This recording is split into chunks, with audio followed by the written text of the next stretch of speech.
کہ اللہ تعالیٰ کی ذات اور اس کی صفات کاملہ کے بارے میں جس قسم کی غلط فہمیاں نوع انسانی کے کسی حلقے میں پائی جاتی تھیں، ان تمام کا ازالہ یہ صورت نازل کر کے کر دیا۔ بعض کہتے تھے کہ یہ عالم قدیم ہے، اس کا کوئی خالق اور مبدع نہیں، اپنی مہیر العقول بے عدیل باہمی نظم و ضبط کے ساتھ یہ خود بخود مارز وجود میں آ گیا ہے۔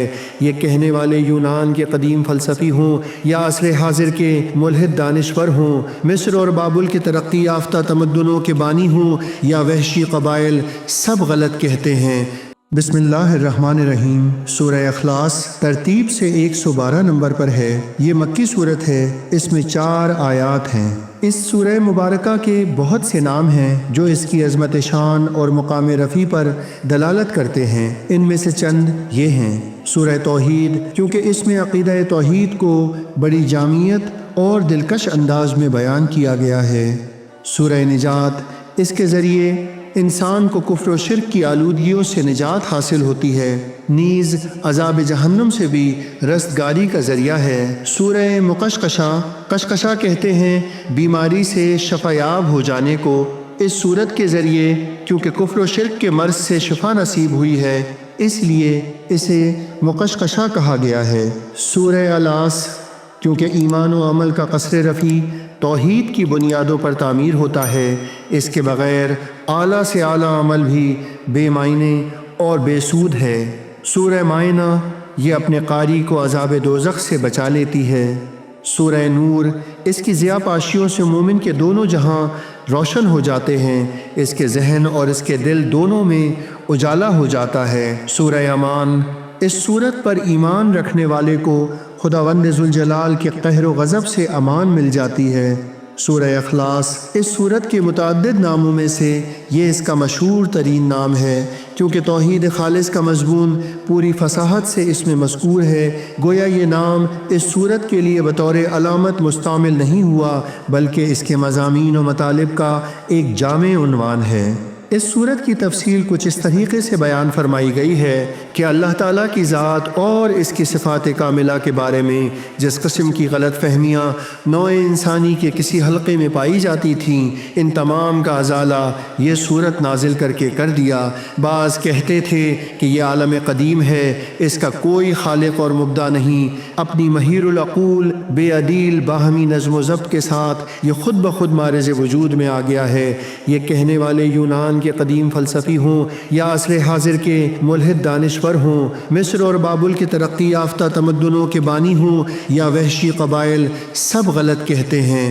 بتا دیا کہ اس کائنات کا خالق ہے اور ہے بھی وہ وحدہ لا شریک، قل هو اللہ احد۔ بعض قومیں ذات خداوندی کو تسلیم کرتی تھیں، لیکن اس کی صفات کاملہ کا عرفان انہیں نصیب نہیں ہوا تھا۔ باقی آیات سے ان کے شکوک و شبہات کا ازالہ کر دیا گیا اور انہیں کفر و شرک کے اندھیروں سے نکال کر معرفت الہی کی روشنی میں پہنچا دیا۔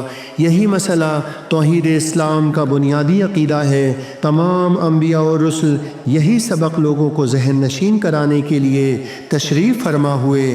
خاتم النبیین رحمت للعالمین صلی اللہ تعالی علیہ وآلہ وسلم کی بعثت کا مقصد وحید بھی یہی تھا۔ اس صورت کی چند مختصر آیات میں قدیم و جدید ہر قسم کی فکری گمراہیوں کا استحصال ہے۔ اس سورہ پاک کی فضیلت و اہمیت اس کے مضمون سے عیاں ہے، لیکن زبان رسالت مآب صلی اللہ تعالی علیہ وآلہ وسلم سے بھی اس کی عظمت شان کا تذکرہ سنیے۔ حضرت عائشہ صدیقہ رضی اللہ تعالیٰ عنہ فرماتی ہیں کہ نبی کریم صلی اللہ تعالی علیہ وآلہ وسلم نے ایک صحابی کو لشکر کا امیر بنا کر کسی مہم پر روانہ کیا۔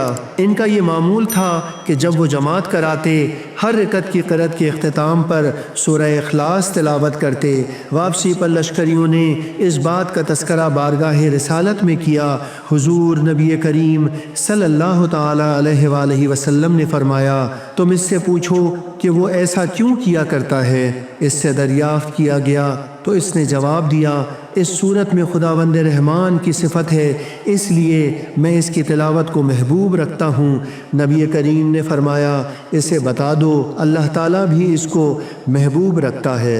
ایک اور روایت میں حضرت ابو ہریرہ کہتے ہیں کہ حضور علیہ السلام نے ایک روز صحابہ کو حکم دیا کہ اکٹھے ہو جاؤ، میں تمہیں 1/3 قرآن سناؤں گا۔ چنانچہ لوگ جمع ہو گئے، حضور تشریف لائے، سورہ اخلاص کی تلاوت فرمائی اور حجرہ مبارک میں تشریف لے گئے۔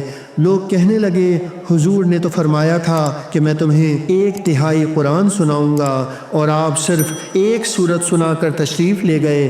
حضور نے واپس آ کر فرمایا میں نے تمہیں یہی کہا تھا کہ میں تمہیں 1/3 قرآن سناؤں گا، کان کھول کر سن لو، یہ سورت 1/3 قرآن کے برابر ہے۔ ایک اور جگہ سہل بن سعد الساعدی رضی اللہ تعالیٰ عنہ سے مروی ہے کہ ایک شخص نے بارگاہ رسالت میں اپنے فقر و تنگ دستی کی شکایت کی۔ حضور نبی کریم صلی اللہ تعالیٰ علیہ وآلہ وسلم نے اسے فرمایا کہ جب تم اپنے گھر میں داخل ہوا کرو، اگر وہاں کوئی موجود ہو تو اس کو سلام کہو، اور اگر کوئی موجود نہ ہو تو مجھ پر سلام بھیجو، اور پھر ایک مرتبہ سورہ اخلاص پڑھو۔ اس آدمی نے حسب ہدایت عمل کیا، اللہ تعالیٰ نے اسے اتنا وافر رزق عطا فرما دیا کہ وہ اپنے پڑوسیوں کو بھی مستفید کرنے لگا۔ اس سورت کا ترجمہ کچھ یوں ہے کہ اے حبیب فرما دیجئے وہ اللہ ہے یکتا، اللہ صمد ہے، نہ اس نے کسی کو پیدا کیا اور نہ اس کو کسی نے پیدا کیا، اور نہ ہی اس کا کوئی ہمسر ہے۔